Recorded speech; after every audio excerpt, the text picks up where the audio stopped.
தமிழ்நாடு பேரை மட்டும் இல்ல, நாங்க நினைச்சா தமிழ்நாட்டையே ரெண்டாக உடைப்போம், அந்த பவர் எங்களுக்கு இருக்குன்னு திமிரா பேசினாங்க. சவால் விட்டு சொல்றேன், இந்த ஸ்டாலின் உயிரோடு இருக்கிற வரைக்கும், திமுக இருக்கிற வரைக்கும் தமிழ்நாட்டை உங்களால் தொட்டு கூட பார்க்க முடியாது. தைரியம் இருந்தா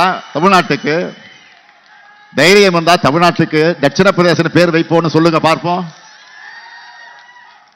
எல்லாரும் அடிமை சாமி மாதிரி வாய் மூடிக்கிட்டு இருக்க மாட்டோம். நாங்கெல்லாம் சுயமரியாதைக்காரங்க.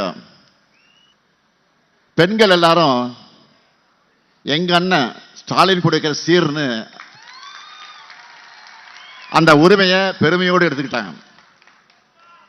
இதெல்லாம் பழனிசாமிக்கு பர்னால் தடவுற அளவுக்கு எரிச்சலை கொடுத்துச்சு. இந்த திட்டங்களையும் பயனுடைய பெண்களையும் கொச்சைப்படுத்தி பேசினார். அதுக்கான பரிசு தான் 10 தோல்வி பழனிசாமி என்ற பட்ட பெயரோடு இப்ப இருக்காரு. அந்த பேரை 11 தோல்வி பழனிசாமின்னு அப்கிரேட் பண்ணிடலாமா? வாய்க்கொழுப்போடு அசிங்கமா அவதூறா பேசிட்டு இருக்கிறாரு. ஒரு காமெடியில வரும், நகைச்சுவை டைலாக் வரும், அடிச்சு கேட்டா கூட சொல்ல மாட்டான்னு. அது மாதிரி எவ்வளவு முறை நம்ம கேட்டாலும் அவங்க அரசு செஞ்ச சாதனைகளை சொல்லவே இல்லை இது வரைக்கும். தினந்தோறும் ஒரு கோமாளி கூத்த அரங்கேற்றுவாங்க. திறனற்ற நிர்வாகத்தால மக்களை கொடுமைக்கு, இன்னல்களுக்கு உள்ளாக்கி வீதியில இறங்கி போராடக்கூடிய நிலைமைக்கு தள்ளிவிடுவாங்க. உங்களுக்கெல்லாம் ஆப்பத்தை குரங்கு பங்கிட்ட கதை தெரியும் நினைக்கிறேன். தெரியும் தானே? அப்படிதான் இப்போ பிஜேபி அதிமுகவை பங்கிட்டு கொடுக்கிறேன்னு வந்து பழனிசாமி என்ற அடிமையை அடையாளம் கண்டு அதிமுக தலைவரா, அதாவது பாஜகவுடைய கிளைக்கழக செயலாளராக நியமிச்சிருக்கிறாங்க. தனக்கு பதவி கொடுத்தா போதும், சம்பந்திக்கு ரேடு நடக்காம இருந்தா போதும். இதுக்காக பழனிசாமி கொடுத்த விலைதான் தமிழ்நாட்டு உரிமைகள். கிராமத்தில் இருக்க இடம் கொடுத்தா மடத்தை கேட்பான்னு சொல்லுவாங்க. அந்த மாதிரி பழனிசாமியின் அடிமை இருக்கிற தைரியத்தில் தான்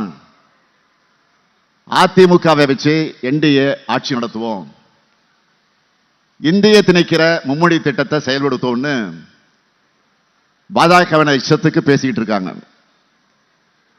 அவங்க கொட்டத்தை அடக்கணும், அடிமைகளை விரட்டணும். அதுக்கு நீங்க எல்லாரும் ரெடியா?